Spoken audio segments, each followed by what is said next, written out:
You lied to me. I was trying to protect us. Protect us? Please lower your voice. You're carrying my child and you hid it from me for 4 months! Because your family already tried to destroy me once. So your solution was to disappear? You were going to leave me anyway. That was before I found out you were pregnant! You were really leaving?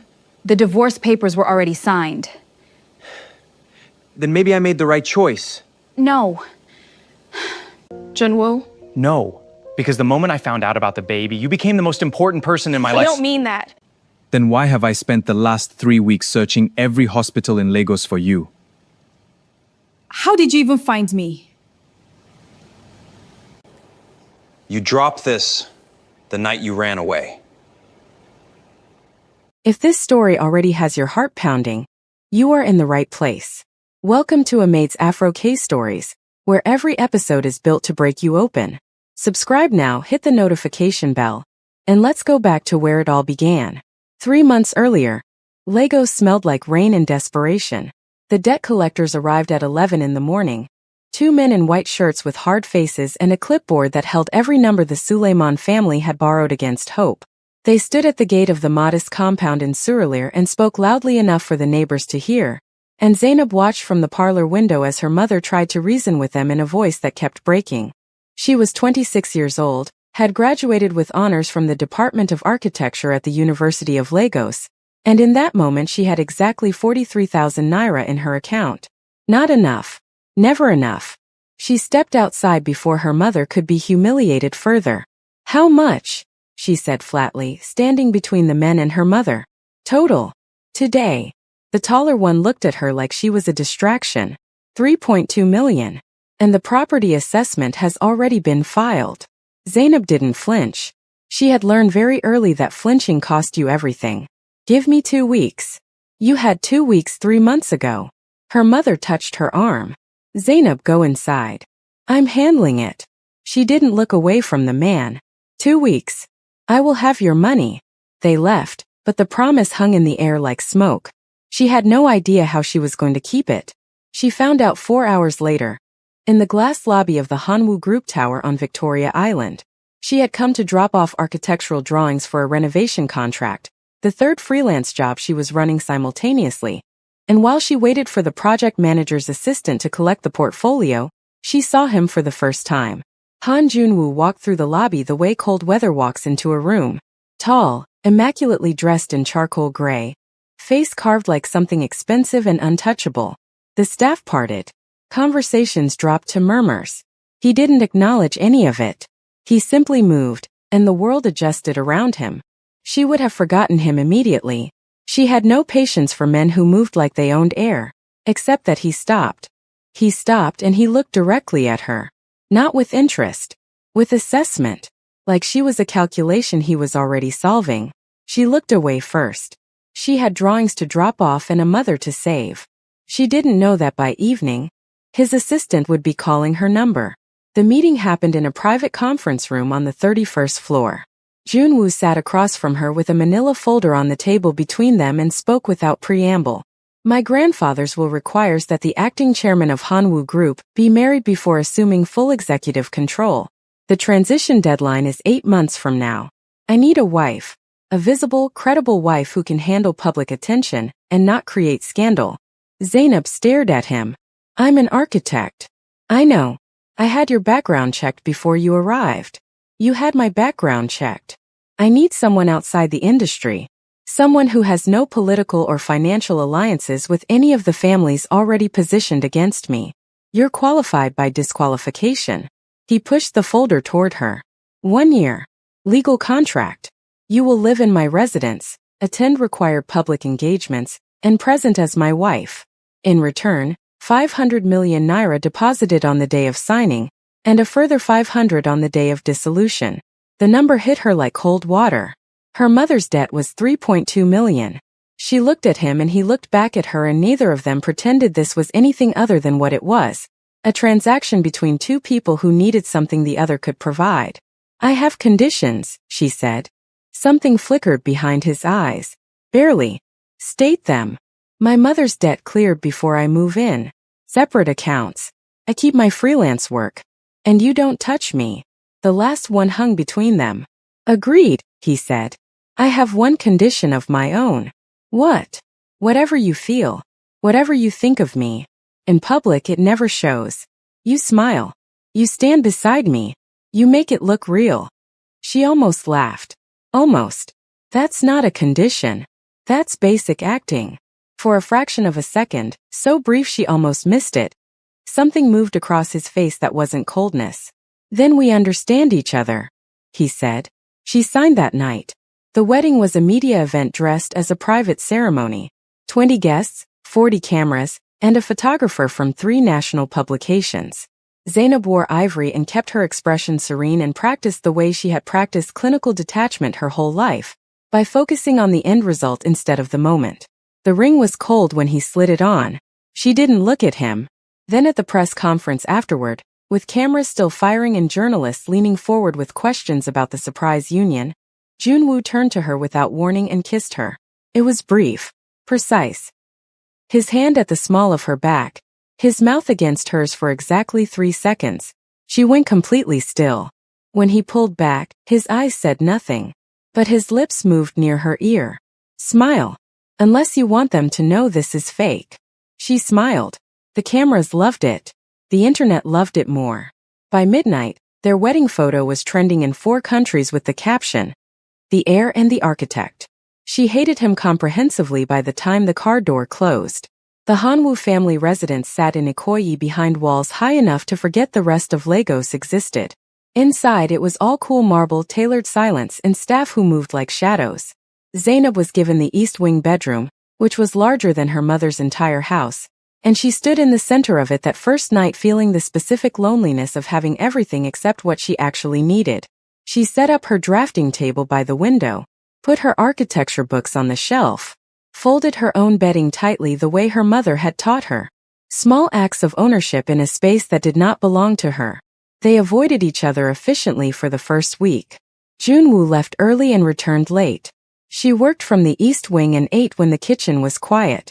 When they had to appear together, a family dinner, a public lunch, they performed seamlessly and retreated without speaking unnecessarily. She told herself this was fine. This was the arrangement. This was exactly what she had agreed to. But on the 9th night she couldn't sleep. She sat in the window alcove at 2 in the morning with her knees pulled to her chest and called the hospital. Her mother's treatment had started. The debt was gone, the medical bills were covered, but the late-night update calls had become a habit she couldn't shake. She kept her voice low and her face turned toward the dark Lagos sky, and she did not hear him. She didn't know he was in the hallway until the call ended. She turned and found him standing in the doorway, not lurking, not intruding, just there, in a dark shirt with the collar open, holding a glass of water like he'd been on his way somewhere else and simply stopped. Their eyes met. He looked at her face, the redness she hadn't managed to hide fast enough, and said nothing.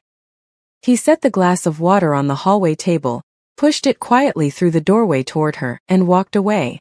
She stared at the glass for a long time. She did not say thank you, but she drank it. 3 days later she found his brother. She had taken a wrong turn looking for the library. The residence was enormous and she still got lost, and she pushed open a door at the end of a corridor and found a room that clearly hadn't been touched in years. Neat, preserved still. Schoolbooks on a shelf. A football trophy. And on the desk a tower of letters, hundreds of them, all sealed. All unopened. All addressed in the same handwriting. To Junwoo.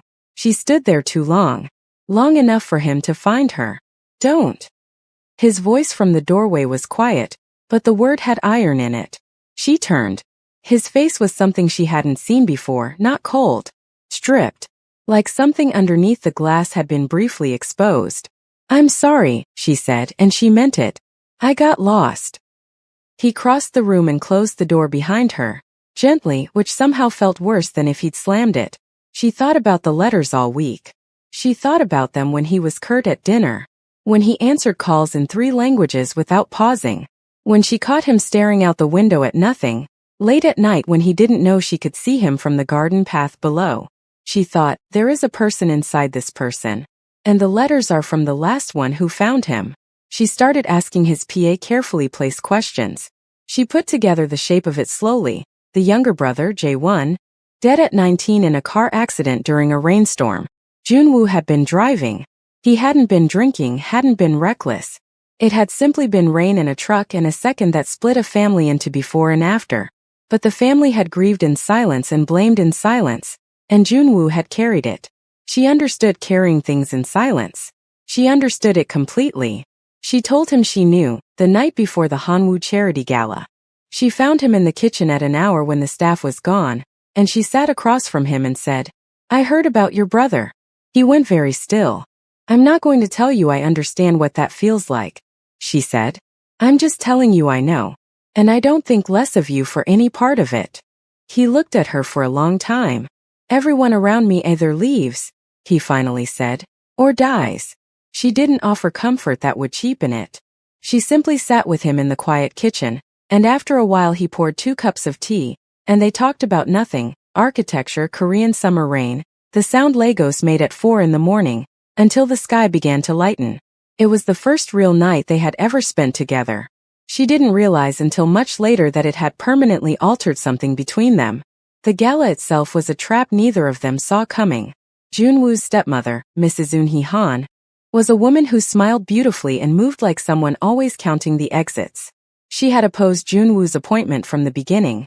Her own son Min-jae was positioned as the alternate heir, and she had been watching their marriage with the focused patience of someone waiting for the seam to split.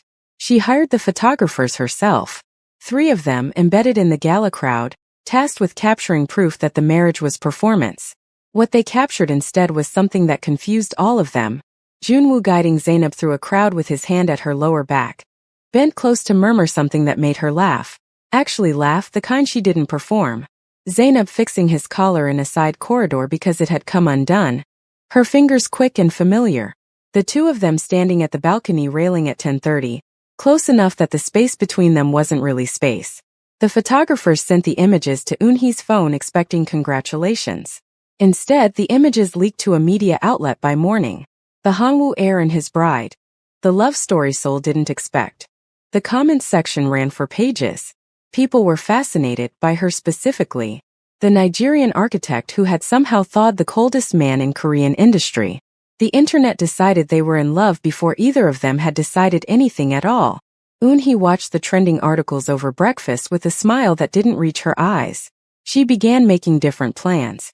The rain started on the drive back from a rural property consultation. A client of Zainab's in Abeokuta, whose renovation she was managing remotely.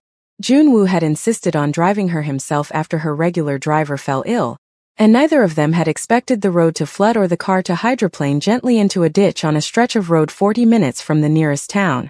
They were not hurt. The car was not badly damaged. But night was falling, the rain was becoming a downpour, and the single guest house in the nearby village had one available room.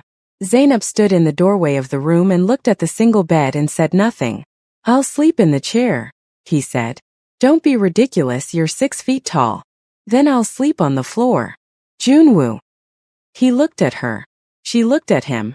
And the thing that had been building since the kitchen at 4 in the morning, since the tea, since the gala balcony, since every silent glance they had allowed themselves, it was in the room with them. It had been in the room with them for weeks. "This isn't what either of us planned," she said quietly. "No," he agreed. "And I don't know what happens after." "Neither do I." The rain hammered the windows. The power flickered. And somewhere in the space between what was agreed upon and what was actually true, the last wall between them came down. They didn't speak about it in the morning. But she caught him watching her over coffee with an expression she had no word for. Not cold, not calculated, not even warm in any ordinary sense. Something more private than that. Something that belonged only to the space inside their strange arrangement, in the room where the rain had decided things for them. Then his phone lit up. An anonymous message. A photograph attached. She saw the way his face changed before he turned the screen away from her. He was quiet the entire drive back. Formally quiet. The kind of quiet that meant a wall had been rebuilt in the night, and she hadn't been given the architectural plans. She asked him once. He said it was a work matter. She let it go. She had learned to let certain silences sit. But over the following week, the shift in him was undeniable. He became distant again, not cruel, never cruel, but far. Unreachable. Looking at her sometimes with something that wasn't coldness but hurt, which was somehow harder to navigate. She went back to her freelance work. She stopped waiting for him at dinner. She rebuilt her own walls quietly and efficiently and told herself this was the arrangement. This was always what it was going to be. And then she made the mistake of going through the folder on his office printer, looking for a misfiled renovation estimate, and found the photograph instead. It had been printed out and annotated. The photo was of her, younger, maybe 22, standing with a man outside a hospital, his arm around her shoulder, smiling, the kind of smile she no longer gave easily. The annotation in Junwoo's handwriting said, "Who is this man? Sent anonymously. Pre-contract." She stood in his office for a long time, looking at the picture of herself and Emeka. Emeka, who had proposed to her at 22 and been killed by a drunk driver 6 weeks later, before she had answered him, before she had figured out what she was going to say, before she had learned that love and loss could happen simultaneously. She put the photograph back. She walked to her room. She sat on the edge of the bed and she did not cry, because she had learned not to do that after Emeka, and the learning had been the most expensive thing she had ever paid for. 2 days later, Junwoo came to find her. He stood in the doorway of her wing and said, "I need to explain something." "I already know," she said. She didn't look up from her drafting table. Silence. "Zainab. It was my fiancé. He died before we could get married. Someone sent you that picture to make you think I was hiding something." She finally looked up. "Were you going to ask me about it or just go on being cold?" He looked like she had hit him somewhere he hadn't protected. "I'm sorry," he said. And she heard it differently from the way people usually said sorry. Not as a performance, not as a resolution, but as a true and personal accounting. "I know," she said. "I know you are." It was the night after that conversation that she started feeling unwell. Nausea in the early mornings, a bone-deep exhaustion that drafting coffee couldn't touch. She told herself it was stress. She told herself it was the accumulated weight of months of performance and concealment, and feeling too many things she hadn't consented to feel. She bought the test on a Tuesday afternoon from a pharmacy on the mainland, paid cash, left no trace. She sat in the East Wing bathroom with the door locked and read the result twice. And then she sat on the bathroom floor and pressed both hands over her mouth and stayed very still for a very long time. Pregnant. 8 weeks. She did the math. The countryside guest house. The rain. The one night when the walls came down. She sat there until her legs went numb, and then she stood up and washed her face and made a decision. She needed information before she told him anything. She needed to understand the full shape of the territory she was walking into. She began paying attention differently. She noticed which calls Junwoo took behind closed doors. She noticed the way Eun-hee watched her at family gatherings, with the particular attention of someone who had already decided what to do, and was only waiting for the right moment. She noticed Min-jae, Eun-hee's son, hovering near his stepbrother's office at late hours. She noticed the family lawyer's visits, which had doubled in the past month. And then, 3 weeks after the positive test, she was coming down the main staircase when she heard them in the study below. Junwoo's father, Chairman Byung-soo Han, and Eun-hee. The study door was slightly open. She stopped on the stairs. "The contract year ends in 4 months, Eun-hee said. "I'm aware," the chairman said.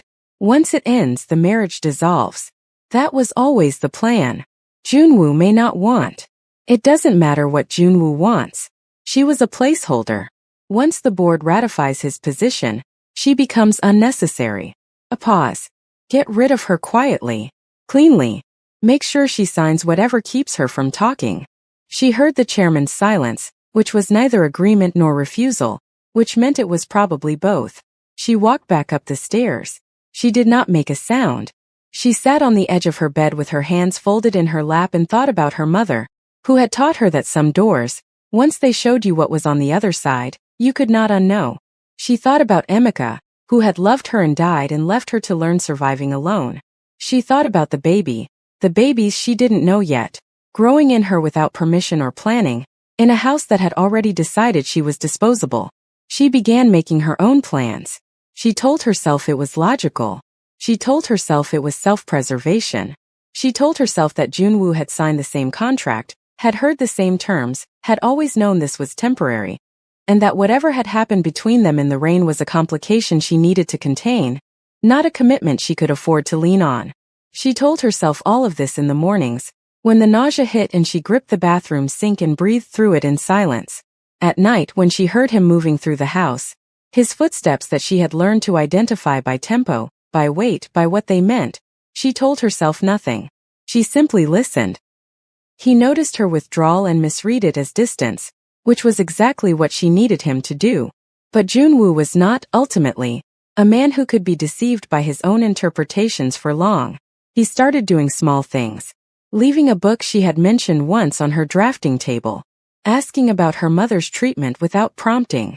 Coming home for dinner on nights she'd stopped expecting him. He told her once, standing at the kitchen counter while she sketched a load-bearing calculation. This house finally feels alive because of you. She nearly broke completely in that moment. She pressed her pencil harder into the paper and said, "That's the company you hired me to be." He looked at her for a long time. He didn't argue, but he didn't look convinced. She had been hiding the pregnancy vitamins in a locked box in her wardrobe. She had been scheduling her prenatal appointments on mornings when Junwoo was in board meetings. She had been paying for them herself from her own account in cash, at a clinic on the mainland where no one knew her name. She should have checked her coat pocket before she left. She didn't notice the pink baby sock, purchased in a moment of disorienting tenderness at a market stall while she was waiting for her prescription, had slipped from her bag until she was already in the car. She told herself it was fine. One sock. It was nothing. He would never notice. She was wrong, but she didn't know it yet. The call came from the clinic while she was in the study, reviewing renovation plans with a client on a video call. She had listed Junwoo's number as the emergency contact. A mistake, a thoughtless administrative reflex she had filled in without considering. And when her phone battery died mid-appointment, the clinic had called him instead. "About your wife's prenatal appointment this Thursday." The call cut out before the sentence finished.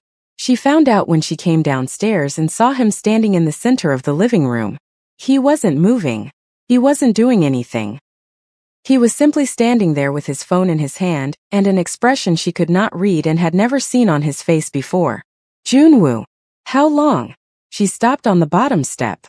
"The call cut out," she said. "You don't know. How long, Zainab?" She held his gaze for 3 seconds, for 5. Then, 12 weeks. Something passed across his face. Something enormous and layered and moving too fast to name. 12 weeks, he repeated. "I was going to tell you." "When? When were you going to tell me?" His voice was controlled and quiet, and it frightened her more than shouting would have. "When I had a plan," she said. "When I knew what you were going to leave." He said it like something had just clarified, like pieces that had been sitting loose had just locked into place. The distance.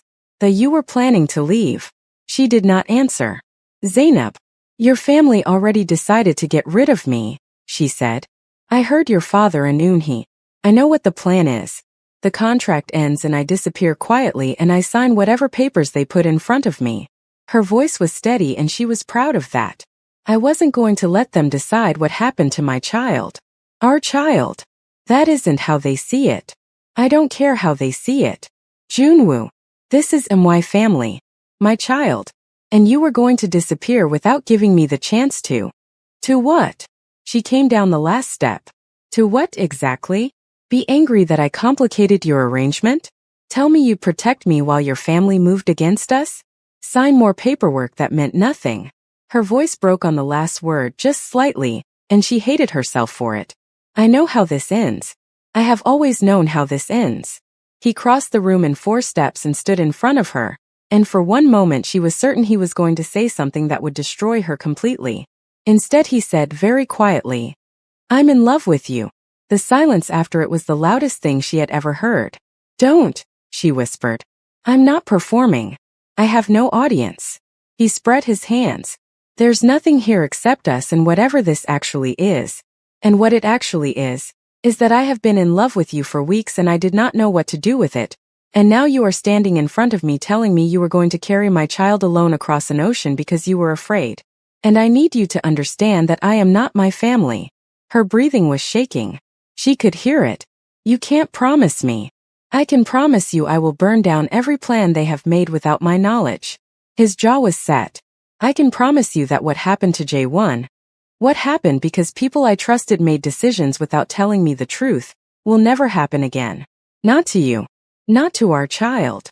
She looked at him. He looked at her. I'm scared, she said. It cost her something enormous to say it. I know, he said. So am I. She left anyway. She left because fear is not always rational and survival is not always logical, and she had spent so many years building the architecture of her own protection that she did not know, in the moment when it counted, how to simply stand still and let someone else share the weight. She left in the early hours of a Thursday with a packed bag and the divorce papers signed on his desk and a single ultrasound photo on her side of the bed. The pink sock. She didn't notice she'd left it in her coat pocket. She didn't notice it had fallen, either on the way down the stairs. She was in the air before he came home. She was in Lagos in her mother's freshly repaired house, before he found the empty wardrobe. He stood in the doorway of her room for a long time. The pregnancy vitamins. The ultrasound. The divorce papers with her signature at the bottom and nothing else. He picked up the ultrasound. He sat on the edge of her bed, the bed she had made herself every morning with military precision, and he sat there until his PA found him 2 hours later, still holding the photograph of a child that was already somewhere else in the world. Then he stood up. Find her, he said. Took him 3 weeks. 3 weeks of hospital records and immigration checks and old contacts and a private investigator who specialized in discretion. He called in every resource he had and spent more on the search than some people earned in a decade and felt nothing about the expense except urgency. He found her. The hospital on the mainland of Lagos, a private maternity clinic. Her name listed under a variant spelling she had thought would buy her time. He was on the next flight. He arrived with a pink baby sock in his pocket, the same one from the staircase. He had kept it in his jacket since the morning he found it, carried it through 3 weeks of desperate searching like a compass, like a promise, like proof of the thing he intended to say when he finally stood in front of her. She was sitting up in a hospital bed when he came through the door. Smaller than he remembered. Tired in a way that went deeper than sleep could fix. Her eyes went wide when she saw him. Then they went to the door. Then back to him. You lied to me, he said. I was trying to protect us. Protect us. Please lower your voice. You're carrying my child and you hid it from me for 4 months. Because your family already tried to destroy me once. So your solution was to disappear? You were going to leave me anyway. That was before I found out you were pregnant. Silence. You were really leaving? The divorce papers were already signed. Her breathing shook. Then maybe I made the right choice. No. His voice dropped to something private. Something that was only for the two of them. No. Because the moment I found out about the baby, you became the most important person in my life. Tears gathered in her eyes. You don't mean that. Then why have I spent the last 3 weeks searching every hospital in Lagos for you? Silence. How did you even find me? He slowly pulled the pink baby sock from his pocket. You dropped this the night you ran away. She made a sound that wasn't quite a cry and wasn't quite a laugh. It was something that lived in the space between breaking and relief. He crossed the room and sat in the chair beside her bed and took both her hands in his. His grip was careful, deliberate. I need to tell you something, he said. She looked at him. I confronted my father after I found the ultrasound. He exhaled slowly. He told me something. About your father. Her brow furrowed. My father died when I was 9. I know. He held her gaze. His name was Ibrahim Suleiman. He was a financial consultant. In 1997, when Hanwoo Group was on the edge of collapse, a deal failed, the board was about to liquidate, my grandfather had nothing left. Your father found the exit. He restructured the debt. He negotiated a settlement that saved the entire company. Junwoo paused. He never asked for recognition. He signed the consulting fee, finished the work and disappeared. My grandfather promised to honor him, but your father refused any public credit. Zainab was very still. The company exists because of him, Junwoo said. Everything we have, every resource, every structure, every inheritance that Eunhee has spent 20 years positioning her son to claim, exists because your father saved it. She was holding her breath without knowing it. The woman they looked down on, he said quietly, saved them before she was born.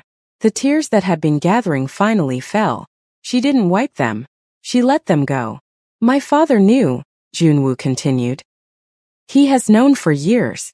And he said nothing and allowed Eunhee to treat you as disposable and I. His voice broke on the last syllable. I did not know. I would have told you. I would have. I know, she said. I believe you. He brought her hands up and held them against his chest and she could feel his heartbeat, fast and unguarded in a way she had never had access to before. I have to tell you something else, he said. About J1. She waited. I found documents when I was going through the estate files. Inconsistencies in the accident report.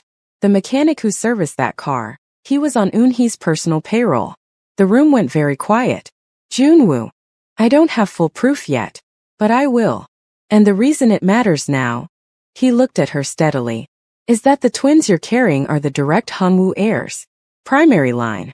If they're legitimate, they displace Min-jae completely. She hadn't told him about the twins. She felt the air shift between them. The doctor told you, she said. When I arrived. Yes. Twins. His voice hadn't changed when he said it. He had simply absorbed it the way she was beginning to understand he absorbed all enormous things quietly with his whole self. They're going to come after us, she said. Yes. Eunhee Min-jae. Once they know. I know. So what do we do? He stood. And she watched him take out his phone, dial a number she recognized as his public affairs director, and speak 4 sentences. Arrange a statement. Tomorrow morning. Major outlets. A pause. Tell them the chairman's heir will be making a personal announcement regarding his marriage and family. He ended the call and looked at her. What are you going to say? She said. The truth. All of it. His jaw was set. That you are not my fake wife. That you are the mother of my children. That your bloodline saved this company before either of us was old enough to know what a company was. He paused. And that everything I have, every share, every structure, every inheritance, belongs to you and to our children, legally and publicly, before they can move against us. She stared at him.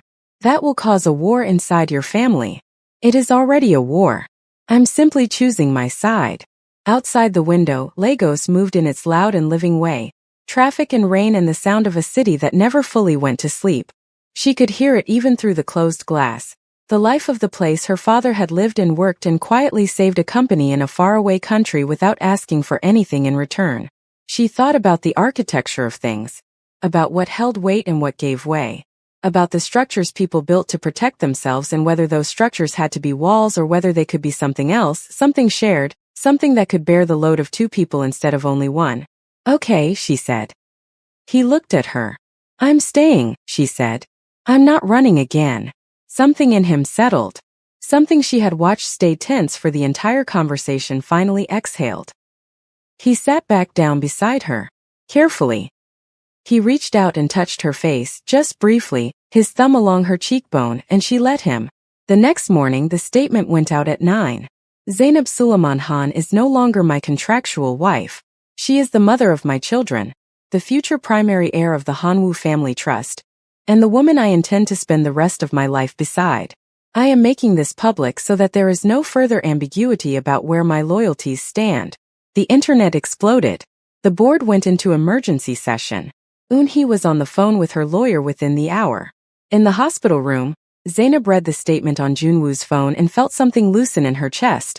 Something she had been holding tightly since the night she had first signed her name on a contract that was supposed to be simple. She handed his phone back. She looked at him, and then her face changed.